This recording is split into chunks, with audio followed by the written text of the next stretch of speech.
Pour lui, la musique est comme un tiramisu à la fraise et il chante au bras de sa meilleure amie, la guitare. Aujourd'hui, nous vous proposons un zoom sur Jul.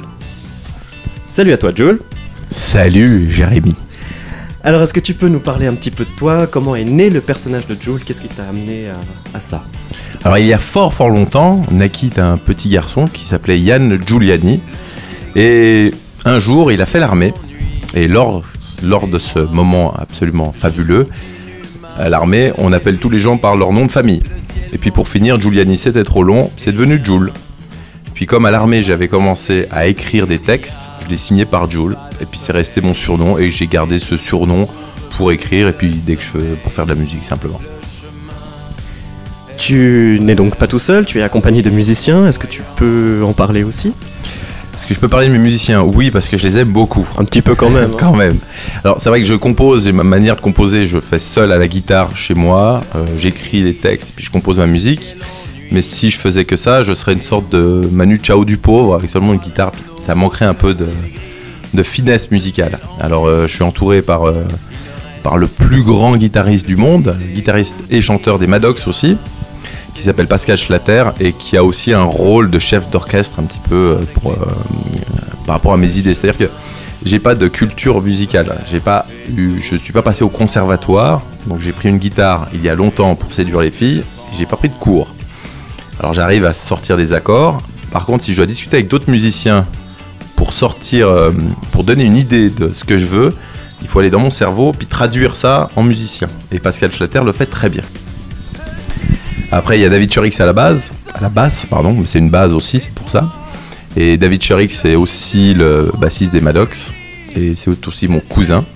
Et c'est un support extraordinaire. C'est quelqu'un de très posé, de très calme, qui m'apporte une confiance et une sérénité que j'ai besoin, moi qui suis un peu fou.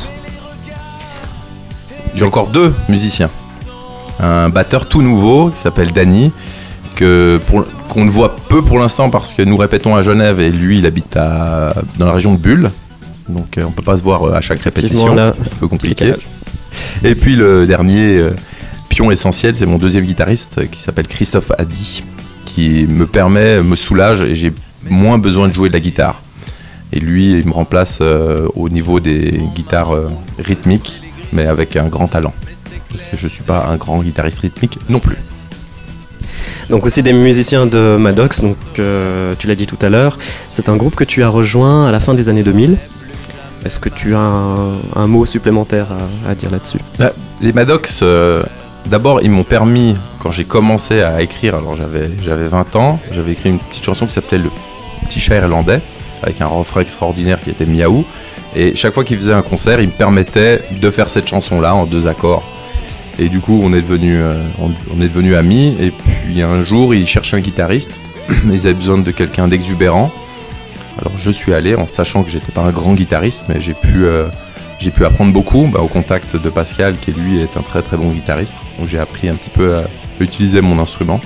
Puis après, ça s'est arrêté parce que les 2 projets, Innocent Pain, mon groupe d'avant, et Maddox en même temps, ça faisait un peu beaucoup. Tu as donc sorti un premier single déjà, Something About Love, et un futur album qui s'intitulera Anonyme. Est-ce que tu peux nous en parler? Je vois que tu es bien renseigné, bravo. T'as vu ça? J'ai bien fait mon travail. Bravo. Alors, le Something About Love était une chanson test. J'avais déjà sorti un album en solo qui s'appelait L'éveil, et je voulais sortir un deuxième album, mais d'une manière un peu plus professionnelle, un peu plus commerciale, un peu plus FM. Mon gros souci a toujours été de transposer mon énergie que je peux avoir sur scène ou même en répétition, et puis de la transposer en studio. Tous mes albums studio, avec Innocent Pain c'était la même chose, manquaient cruellement de patates et d'énergie.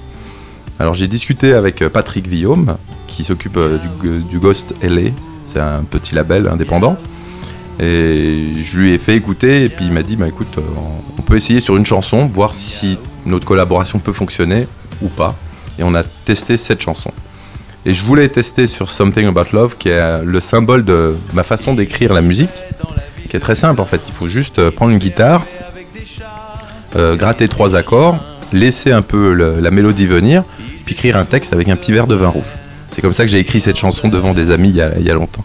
Et quand j'ai écrit cette chanson il y a peut-être 15 ans maintenant, je trouvais super intéressant qu'une vieille chanson écrite en 10 minutes puisse être reprise sur les radios. Je trouvais ça fabuleux et fascinant. Et du coup, c'est pour ça qu'on a choisi cette chanson. Je trouve que ça s'est très bien passé avec Patrick et puis que du coup, on va sortir l'album avec un autre single, définitif aussi, cette fois avec l'album complet qui s'appellera Entre nous. Dans tes chansons, la première chose qu'on comprend, c'est un rapport étroit avec l'amour, mais il y a parfois une double signification. Est-ce que tu peux aussi nous donner plus de détails par rapport à ça ? L'amour, c'est le lien de la vie, pour moi en tout cas. Après, dans la vie, il y a des bons moments, comme lorsqu'on fait l'amour, c'est un excellent moment, lorsqu'on a un enfant, lorsqu'on fait la fête avec ses amis. Puis il y a aussi des moments plus difficiles, quand on perd un proche, les maladies, le cancer, le sida. Et en fait, j'essaye de m'exprimer sur ces sujets-là, pour certains parce qu'ils m'ont touché directement, comme la mort, j'ai perdu mes parents et du coup, ça se retrouve souvent. Mais j'ai pas envie non plus que ça soit le mur des lamentations. J'écris comme je le sens et j'essaie d'avoir une double signification. Alors une chanson pourra te paraître simplement parler de l'amour et en fait le sujet qui moi m'intéressait au moment où je l'ai écrit, c'était le suicide. Pour une autre chanson, on pourrait croire que c'est un couple qui se soude et en fait je parle d'euthanasie, l'histoire de laisser partir la personne. Et ça c'est une manière d'aimer aussi, de laisser partir quelqu'un qu'on aime. Si l'amour n'est plus là ou si la personne est trop malade, par exemple. Donc ouais, il y a un côté sombre par moment, mais l'amour est toujours là un petit peu. D'accord, et ce sont des textes que tu écris toi-même ? Oui, je compose et j'écris par moi-même, voilà, avec mes moyens du bord, avec mon envie. Je me laisse beaucoup aller en fait, tout simplement. J'écoute des choses. Un livre peut m'inspirer. J'ai écrit une chanson qui s'appelle... oh mon Dieu, j'ai oublié le titre. Contaminé. C'était en regardant MTV, un truc nul, vraiment nul. J'étais tombé dessus un peu par hasard. J'étais fasciné par la bêtise que j'avais vue. Et puis du coup, ça m'a inspiré une chanson. Et en fait, c'est le quotidien qui m'inspire. Il peut soit ce qui m'arrive, soit ce qui arrive à quelqu'un d'autre. Et par d'autres moments, un peu des rêves que je peux avoir. Alors le quotidien et les rêves t'inspirent, j'imagine qu'il y a aussi des groupes musicaux qui t'inspirent. Quels sont-ils ? Tout plein. Les Maddox, comme ça je reçois des crédits de leur part. Mais j'ai été inspiré au tout début, j'ai commencé à écrire sur les Berruriers Noirs et Noir Désir. J'ai écouté ces groupes-là à fond. Après il y a eu un peu de Metallica, de Péchu, et puis U2. Alors U2 m'a accompagné de mes débuts musicaux, de 20 ans jusqu'à maintenant. Je suis toujours ça. Et puis, au fil des rencontres, mes envies et puis mes écoutes se sont agrandies. Ma femme m'a énormément apporté. Grâce à elle, j'ai appris à connaître beaucoup mieux Sting. Et la carrière, je connaissais Police, mais la carrière de Sting, avec son ouverture à la musique, m'a beaucoup appris. Peter Gabriel, Stéphane Eicher aussi, Alain Bachung. Bachung qui a sorti un album que je trouve qui correspond exactement à mon ressenti, c'est Bleu Pétrole. Et j'écoute beaucoup plus de choses. Actuellement, je suis en pleine phase Fatal Picard. Les fameux Fatal Picard et Ginette la Chouette. Voilà, entre autres. Les punk à chiens pour l'instant. Surtout punk à chiens. Alors ça ne ressort pas forcément dans tes références, mais ce côté un peu crooner avec la guitare, il y a un petit côté rock voisine quand même. Est-ce que c'est quelque chose que tu revendiques ? Un côté crooner, moi j'aime bien. Non, alors c'est pas que je revendique pas, mais je me vois pas comme rock voisine ou comme un crooner. J'ai pas ce côté pour moi beau gosse, donc déjà j'enlève. Le crooner c'est quelqu'un qui a une aisance, une facilité, un charme et qui en joue. Moi j'arrive pas à considérer forcément que j'ai du charme ou un jouet. Je suis quelqu'un de très naturel, de très spontané, donc je fais les choses naturellement, je souris naturellement ou je m'énerve naturellement. Mais c'est rigolo, la référence rock voisine, j'aurais jamais pensé à ça. Ce qui est vrai par contre, c'est que en concert, on me dit souvent que j'amène quelque chose qui a une sorte de charme qui agit, mais c'est justement ce côté spontané. Ce que j'aime dans le concert, c'est faire ma chanson, qui peut être triste ou joyeuse, et puis après cette chanson, passer à autre chose. C'est comme la vie. Pour moi, un concert, c'est un bout de vie. Je raconte mes épisodes de vie que je pose ça et là.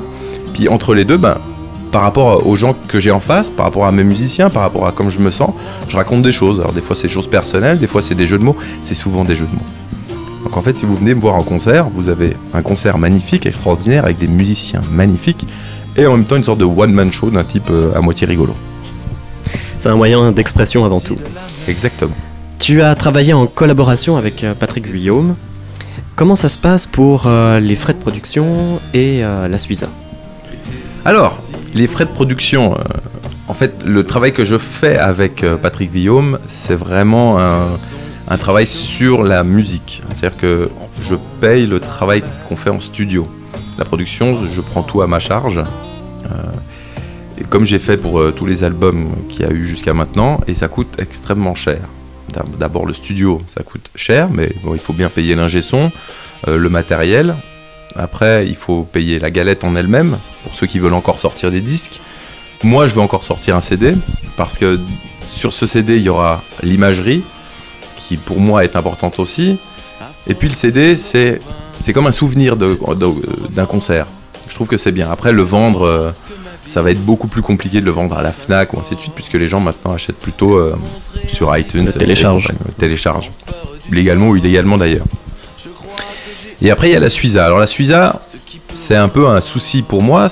L'année dernière, il y a 3 ans, j'ai fait l'album L'Éveil. Il y avait 5 chansons dessus. J'ai reçu la facture quand j'ai déclaré. Je suis auteur, compositeur, interprète. J'ai tout fait, arrangeur. On me demande 2000 francs. Sans quoi je peux pas le sortir. Alors je paye les 2000 francs parce que je suis un bon Suisse, un bon mouton.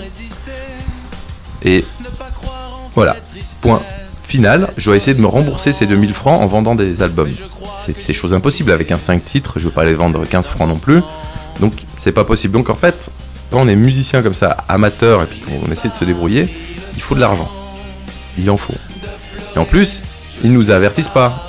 Patrick Guillaume, qui a de l'expérience, m'a dit « Mais tu peux réclamer une partie de l'argent puisque tu es auteur-compositeur. » Alors, 3 ans après, j'ai réclamé l'argent, j'ai dit « Je suis auteur-compositeur, j'ai payé 2000 francs, voici la facture. » Et ils m'ont remboursé 800 francs. J'ai l'impression que c'est un peu du vol. C'est une manière de ne pas nous informer. Nous, on paye, et puis après, ils ne rendent rien aux artistes, ou ils en parlent peu. Ou alors, il faut faire des démarches qui sont longues et fastidieuses. Sinon, on leur paye pas quelque chose dans les 15 jours, on reçoit un rappel. Eux, pendant 3 ans, ils m'ont rien remboursé. Je vais pas envoyé de rappel. Hein. Donc ouais, je suis un peu... Ce qui est embêtant de nos jours, c'est que malgré tout, faire de la musique en soi, ça coûte rien. Mais pour pouvoir la distribuer de manière avec une certaine qualité, ça commence à coûter cher. Et la Suiza ne nous aide pas beaucoup à ce niveau-là. Alors, un autre aspect, là ça concerne un petit peu plus les répétitions. Tu répètes sur Genève. Comment ça se passe au niveau de la location des locaux? Alors moi je ne loue rien, on a de la chance, on a beaucoup de chance, c'est que les Maddox ont un local depuis la nuit des temps, j'ai l'impression, qui se trouve au Movenpick, à l'aéroport. Et on paye pas énormément, je tairai les prix parce que ça va faire des jaloux et des tristes. Mais si on n'avait pas cet endroit-là, je sais pas où on serait. C'est une catastrophe. J'ai la chance de côtoyer pas mal de petits groupes parce que j'ai organisé un festival pendant 5 ou 6 ans qui s'appelait le Rocktober Festival. Et tous me disaient la même chose. Ils disaient, mais c'est pas possible, on ne sait pas où répéter. Il y a peu d'endroits. Alors non seulement il y a peu d'endroits pour répéter, mais en plus il y a peu d'endroits pour jouer. Il y en a de moins en moins. À Genève, qui est quand même une ville culturellement intéressante, on détruit, on enlève tout le charme pour ce qui est des amateurs. Je parle bien des amateurs. Avant, il y avait l'Artemis. Artemis, il y avait plusieurs salles. On pouvait aller dans la salle, dire au patron, on se fait un concert dans un mois. Ouais, pas de problème. Maintenant, ça n'existe plus, ça. Et si on veut aller dans un bar, le problème, c'est que dans le bar, si on fait trop de bruit après 22h, il y a la police qui débarque. À Genève, il y a un potentiel énorme de musiciens. Il y a une qualité impressionnante, mais la ville ne fait rien, n'aide pas, je dirais, le mouvement qui est en dessous de la professionnalisation de tous les amateurs. Heureusement, mais il y a des endroits encore qui arrivent à nager, et c'est le mouvement squat, un petit peu, le mouvement punk, qui est le plus actif. Et heureusement qu'il y a au moins eux qui se bougent pour les faire, mais pour des gens comme moi qui font de la pop musique, faut bien se rendre compte, je fais pas de reprise. Si je veux jouer à Genève, eh ben, c'est galère. Parce que les bars, ils me prennent pas, parce qu'il faut faire des reprises. Je fais pas du punk, donc je peux pas forcément aller dans les autres endroits. Et puis je peux pas créer moi-même un festival, parce qu'il faut que je trouve une salle, et il y en a pas énormément. Il y a pas beaucoup d'endroits. Alors voilà, je suis pas content avec Genève.